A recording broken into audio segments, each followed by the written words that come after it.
Yes, hello and welcome along to this video. It's Tommy G here, and today in this video I'm going to share with you three things that I think are really good things to do if you're finding that you're overwhelmed, or that you're feeling a bit stressed out, or that you can't help but feel like you're entering challenging times. Everyone's lives are different and no one knows your life better than you do. But what I do know is that we are just human beings with a head and a heart, and we have this spectrum of emotions.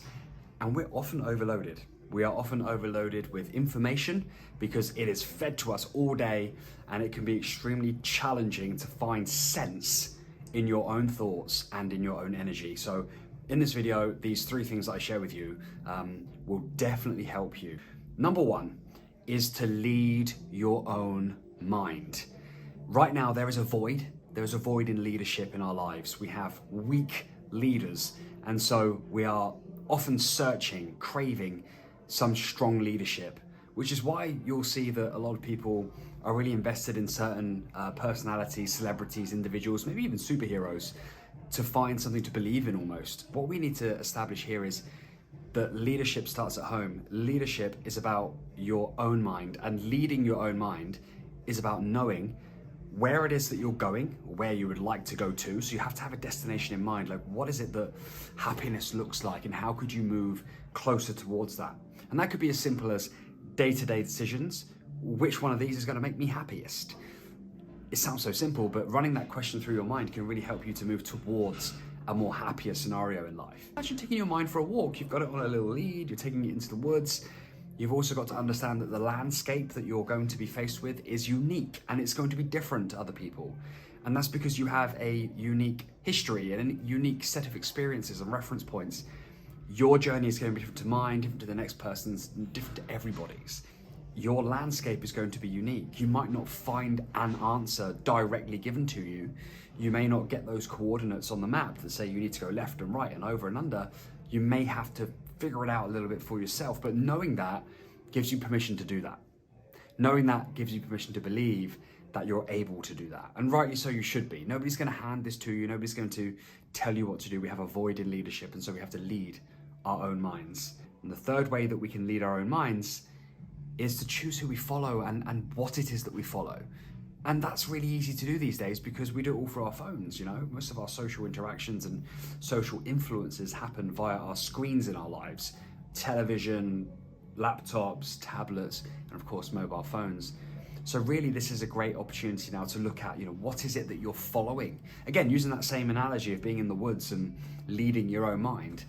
Well, what are you following? Are you following into danger? Are you following a trap? Are you leading yourself into a state of mental threat?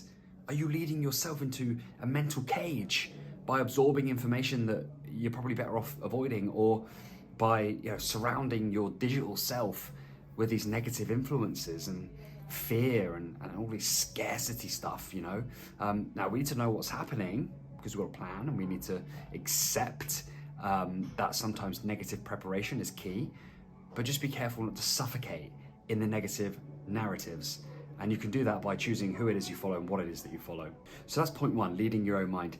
Point number two is increasing your mental bandwidth. And I love this analogy of mental bandwidth. The weaker your bandwidth is, the clunkier you are, the harder it is to concentrate and focus, and you find your energy is just getting dispersed and shared across so many different things so widely that you've got no energy left and you can't think straight. And so in those moments when we're challenged and we're going up against it and the fight or flight's kicking in a little bit, we have to conserve that energy by shrinking down the amount of things that we're focusing on, and only focusing on a few things in depth.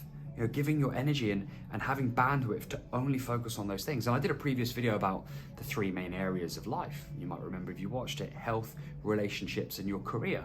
It might be that you need to just really concentrate on one at the moment to get that into a place where it needs to be. Maybe that's because there's a bit of a fire you need to put out, or maybe that's because an opportunity has been presented to you that you got to go and get, and you got to make it happen. So it's really important to increase your mental bandwidth so that you can stack the odds in your favor and that you've got energy so that you can do the things that you need to do and that you can avoid getting pulled into the negative spirals. Maybe you need to shut down a couple of things that you're working on. Maybe you need to hold back on a few people in your life and maybe stop giving as much in these set of circumstances until it becomes a little more sort of level playing field.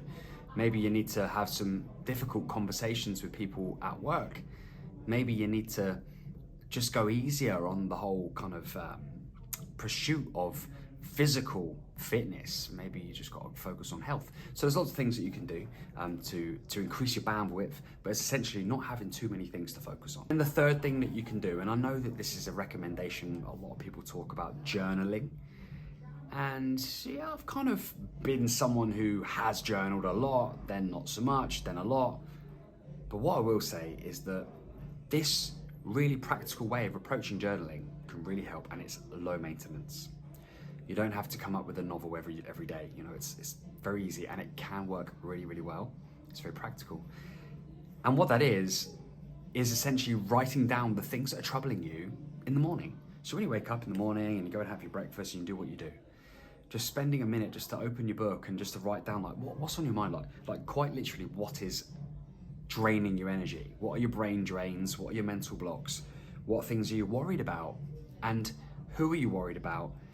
And these things that are on your mind, write them down. Not only does that diffuse it because you've written it down just a little bit, not much, but a little bit, but you'll be able to revisit that again in the evening or in the afternoon, late afternoon. And you can ask yourself, how do I feel about that now? And you might find that you feel different. You might find that you feel better. You might find that you've trusted yourself to make things happen and you've moved into a better place, particularly if you've got higher bandwidth, of course, better energy. But you'll also be able to look at it and go, you know what, maybe that wasn't as bad as I thought it was. You know, maybe that wasn't as bad as I thought in the morning. Now here in the evening, I'm starting to feel like I've got more control over that. So it's as easy as that. And of course, some people can journal really well, others find it really difficult. So I would just play it simple, write down what you're worried about in the morning, see how you feel about it again in the evening. And then if you get into the routine of that, you can start thinking, how can I make action points on this so that I can make this situation better for me? What is it that I can do that will help this situation? What decision can I make that will bring me more happiness? Who can I ask for help with to make this easier for me? These are all questions that you can ask yourself. So I hope this video helps you. If you found it useful, please do let me know by liking the video, maybe subscribe to the channel if you haven't already. And thank you so much for spending these few minutes with me. And I wish you all the best with your challenges now and in the future, because guess what, my friend? They're not gonna stop. We're always gonna be challenged. It just comes in different waves, you know, different sizes, different tempos, but there's always gonna be challenge there, because challenge brings the best out of us. I believe that. And what seems like really hard now will one day be a tale of victory for you, because you are an ingenious survivor. You're not a victim. You're gonna get through it. Whatever it is that you're going through, you're gonna get through it, because you've got the tools to do it. You might have to apply a little bit of courage and you might need a bit of support, but you can do it and you will do it, won't you? So thank you for watching. I'll see you again soon.